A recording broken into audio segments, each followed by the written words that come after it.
Guys, to know if you'll join him on Minecraft. Sorry. I'd like to. We have time. In the future, this week, hopefully. Guys, while the game has appeared, let's check this trailer out.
She's already act. Says somebody. Yep. Yep, you're right. She's acting.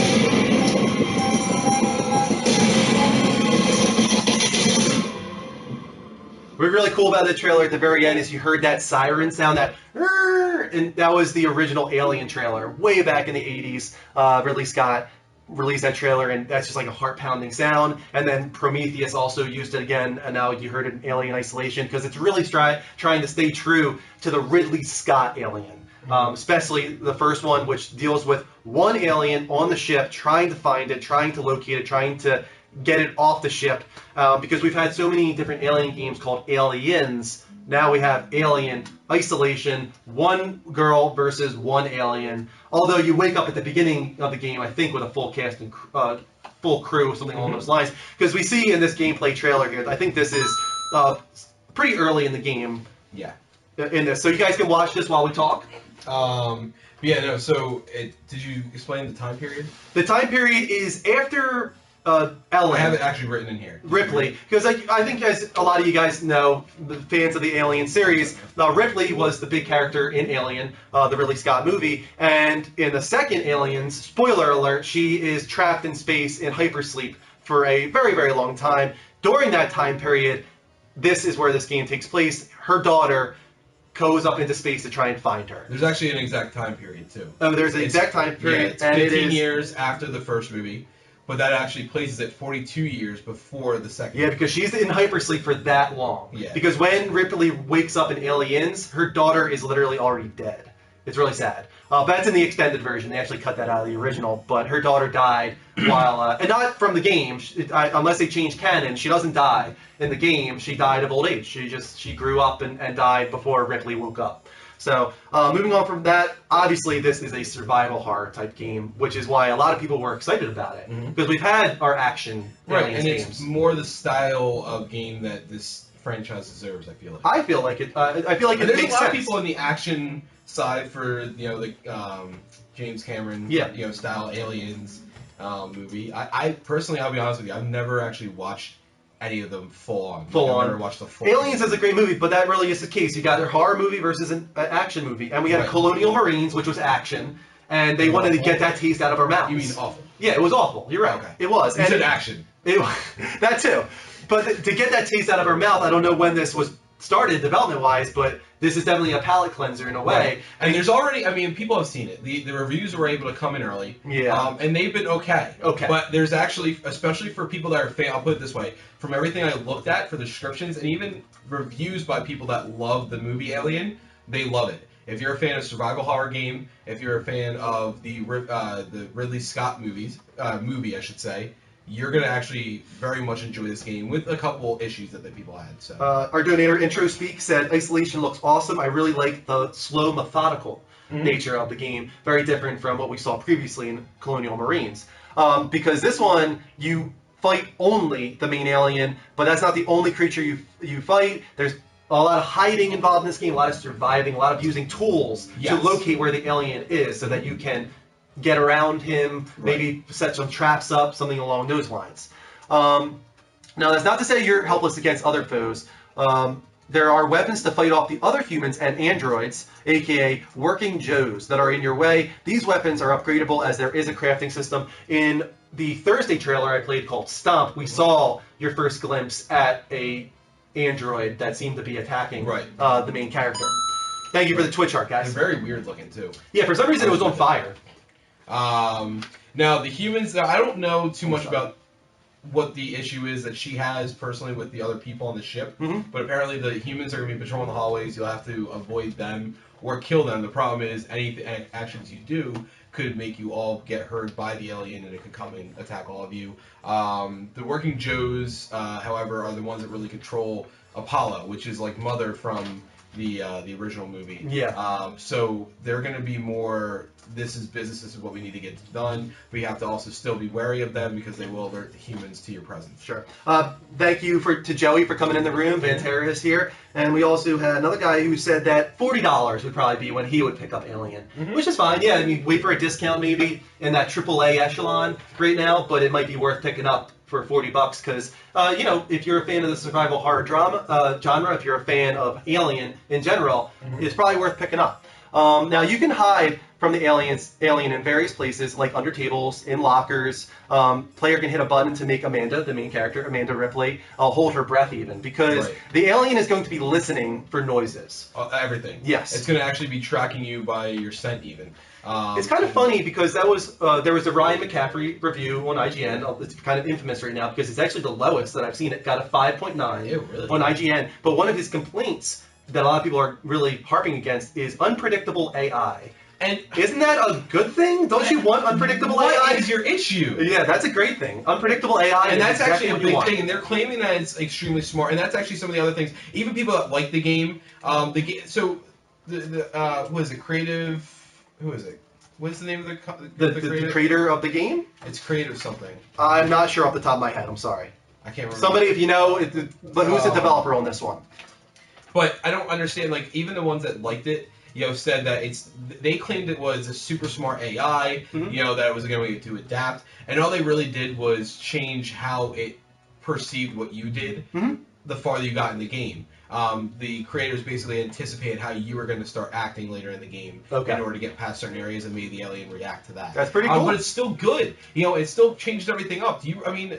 Yeah, if you have a one-on-one battle against an alien, you want that alien to be smart. And that's why I never really enjoyed a lot of those games like Metal Gear Solid personally, because I thought it was boring. Like I had to sit there and watch for 20 minutes, for the routine, the same routine over and over and over again. And it's just, you know, for this at least it's unpredictable. And so I personally just have no problem with that. But yeah, you need to listen for attacking, stalking, lurking for you. It makes different noises depending on what it's doing. So if it's going to attack, it screams, it screeches. And if it loses whatever it's tracking, it actually makes a different noise as well. So you can listen to that. And you also have a flashlight and a motion tracker to assist you in finding the alien, in dodging the alien. But both give off light, so you won't want to use them constantly at the risk of the alien spotting them easier. Running also increases the chances, obviously, of the alien being alerted. I mean, this thing is always kind of figuring out where you're going or where you're going to go. So you have to really be careful with that. This is a look at an android right here. Walking Joes, yep. Yeah. Pretty creepy, actually. Yeah, it's really weird looking. So while you're using the objects, including looking at your motion detector as well as other items in your pack and through your inventory, it's still real time. So you can actually get attacked, you know, by everything else. Now, certain things give you peripheral vision. So you can see around it, so you can just double check. But there are even videos of, you know, you're going up to a computer terminal and, you know, you go in and as soon as you go in, all of a sudden you pull out and you're like, what? And all of a sudden you look down and there's an alien's tail through your chest. Yeah, I think that's cool. So I think that's awesome. I love that. The Alien sports its own AI that adapts, as you were saying, and learns the player's style and movements. It changes its tactics constantly, and while some people aren't convinced that the AI is as advanced as claims, its unpredictable patterns will keep you on your toes, which I consider a pro. I think it's great, and that's one of the only things that I would actually enjoy about this game, is that it's constant. I mean, it looks freaky in certain parts. Yeah, it does. To where, like, I would actually enjoy, even though I'm not big on Aliens, I would actually still enjoy it. So, now, the one final thing that people, oh wait, no, there's the other part. You possess something else besides a flashlight and a motion go tracker. into that real quick. You can use an attempt to distract the alien to get away. What does it mean by that? Like you like bang on objects or so something? you have, or like, I can't remember the exact objects that you have, but there are objects that you possess in your pack that you can pick up and craft things, and make almost like smoke bombs. Or something almost like like The Last of Us in a way. Noise, yeah, they're like something that's would create noise across the hallway or something like that. Yeah. And what you want to do is you'll throw that so that you can sneak by. The other problem that people had a lot of the times is you'll have these things and you spend all this time or whatever getting them, but then you use them and it does nothing. The alien doesn't respond to it, but it's because it's learned that you're trying to distract. Because it's adapting, as we were just talking about. And then finally, remember the statement of how the game was always live while checking the inventory. Same applies to saving the game. And another way to pile stress, this game does not provide an autosave feature and makes you spend in-game time at certain places, in-game time where the alien can actually kill you. Right. So that's the other frustrating thing is because there's no autosave, it's tough. You actually have to plan around saving just as much as you have to plan around doing other parts of the game. Yeah. So it's actually kind of unforgiving in a way. So guys, if you are on the fence, it's not getting stellar reviews, it's not AAA, it's not 9+, but if you're on the fence on Alien Isolation, check out the Twitch streams. If you're, like I said, if you're a true Ridley Scott Alien fan and you enjoy survival horror games, you're going to love every $60 that you spend on this. Yeah, and as I was saying, go on Twitch, guys. There was a 700 viewer stream going on earlier today. People already have it. It's live for you to check out. I mean, like you said, there's the lowest, on IGN. But to be honest, actually, one of the ones that I read, I think one of the higher ones was Kotaku. Yeah, they gave it a flat yes. They gave it a yes, which is great. And the reason he went into more explanation on things that he liked and even didn't like. He'll explain the biggest complaint that a lot of people have overall, the general consensus, is the AI of the humans. Okay. And it's awful. Gotcha. It does have very mixed reviews because there are multiple 9s, there's multiple 8s, and it goes to 7s and 6s as well. So this is a game that you really don't know for sure unless you play it. Get a feel for it on Twitch, guys. Check it out. It comes out on Tuesday. Someone said it's basically like hide and go seek on a spaceship. Kind of, yeah. So Ryan, who called in on Skype, he wants to know what is your favorite horror game, both of you? Favorite horror game? Man. Dead Space 1. I do like Dead Space 1 a lot. That is a great game. It was really like freaky. You know what's actually the very first Resident Evil obviously holds a great place in my heart because it was the very first horror game I played. See, I would want to say Resident Evil 4, but at that point it was more action adventure than horror. Do you consider Limbo horror? No. No, that creeped me out. That really creeped me out. It was weird, but I would say it's horror. Okay. Limbo is up there as just like a suspenseful, creepy game for me. That definitely kept me on the edge and kind of scared me, actually.